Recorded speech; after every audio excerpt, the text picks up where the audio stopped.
God bless po tayong lahat. Salamat po. Maraming salamat po, Congressman San Luis. And now, Gaya ng sabi ni Ningning, pangalawang beses na ako nagpunta dito. Pumunta ako dito nung unang natamaan kayo. Pero, biro mo, ilang linggo na nakaraan, nandito pa rin kayo. Kaya kailangan bumalik. Kasi, alam ko marami kayong pagkain at ibang relief, pero sabi nga ni Ningning, kulang kayo ng mga kasilyas. Kaya nagdadala tayo ng pangalangat. Pagkukulang ninyo. At gaya ng sinabi ni Congressman San Luis, doble ang pinanggagalingan ng inyong baha, yung lawa at yung bundok. At ano ang sagot doon?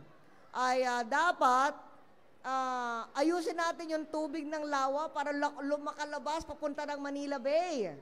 At pangalawa, dapat tigilin natin yung kung meron man na illegal logging at magtanim tayo muli ng gubat.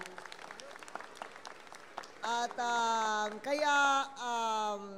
yung nagpapasalamat ako kay Congressman Egay sa panukala niya na magkaroon ng isang otoridad na pag-iisipan kung anong dapat talagang gawin sa tubig dito sa Laguna Lake na nagiging pinsala sa kabila na nagiging pinanggagalingan sana ng ginhawa.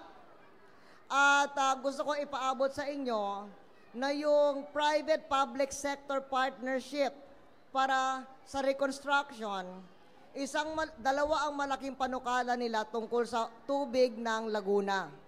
Una, yung Parañaque Spillway, na nung araw pa nasa master plan, governor pa yung tatay ni Congressman San Luis noon, at hindi ba siya nga, sabi mo, siya nga ang bahagi doon sa gumawa noon, hindi pa natutupad. So sisimulain nang tuparin yun ngayon. Ito yung paggawa ng Parañaque Spillway, ginagawa na ng DPWH yung engineering study para masimulaan yon. Para yung tubig ninyo ay pupunta na sa Manila Bay, imbes na naiiwan at umaapaw doon sa Laguna Lake.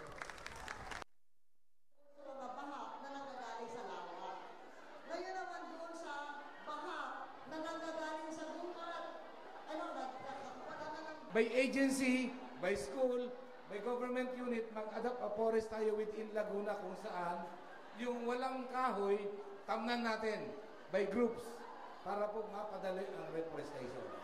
Yun lang po at maraming salamat po.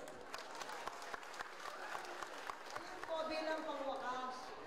Kasi marami sa inyo, gaya ng sabi ko, hindi naman kayo ang pinagbibintangan sa baha. Yung talaga nakakasabag sa gabal sa tubig ay yun doon sa lupa arenda, hindi yung taga dito. Pero biktima kayo, kaya kung sinong gustong lilikas, pwedeng isisikap nating likasin.